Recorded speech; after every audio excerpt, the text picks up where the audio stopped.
Okay, got kind of an interesting one here that some renovators did install. They installed the light here, and I guess they wanted to see if it would work. Maybe the switch was broken. I'm not too sure. It was an occupancy sensor switch there. Switch, but anyway, what they did is they wire netted the switch together. So the question is now, how do you tell which wire would go to the bottom and which one to the top? And normally what you can do is you can tell the incoming feed. So first I'm going to turn off the power here. In this unit I'm going ahead and turning everything off. But I just wanted to show you this here. And then what we're going to do is, it's a good idea to use a non-contact voltage detector. I know my units though, I know my power's off. Obviously the light was just on and turned off. Well, you see these wires are all connected together, and we can see that this one from the bottom is going to the bottom.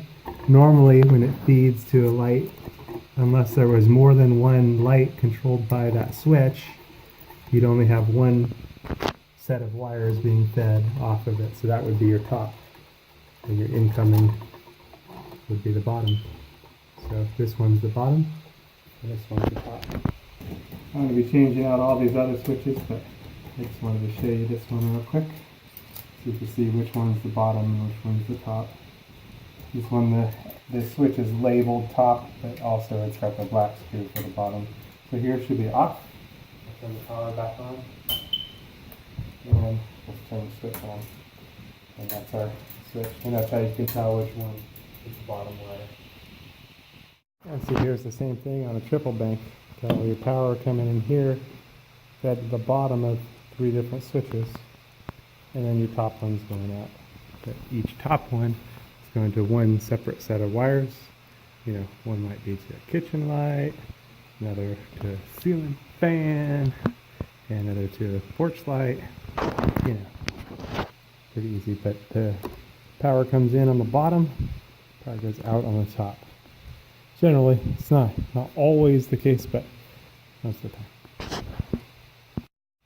And it's not quite as easy when you come to a single switch outlet.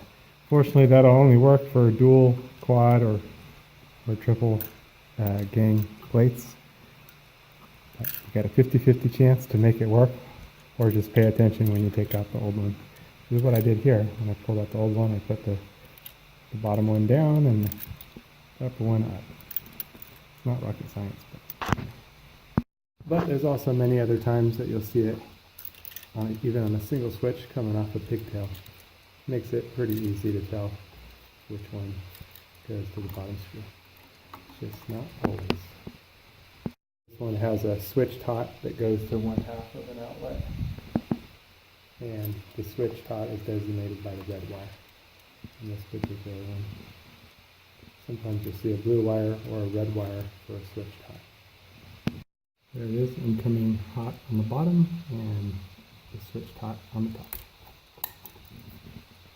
So here I'll be changing out this occupancy sensor, and you can see the black hot wire. It goes from the bottom, and then the red switch tot is the one that comes off from the top. This one, the neutral, will just be disconnected and it doesn't need a ground for the new rocker switch.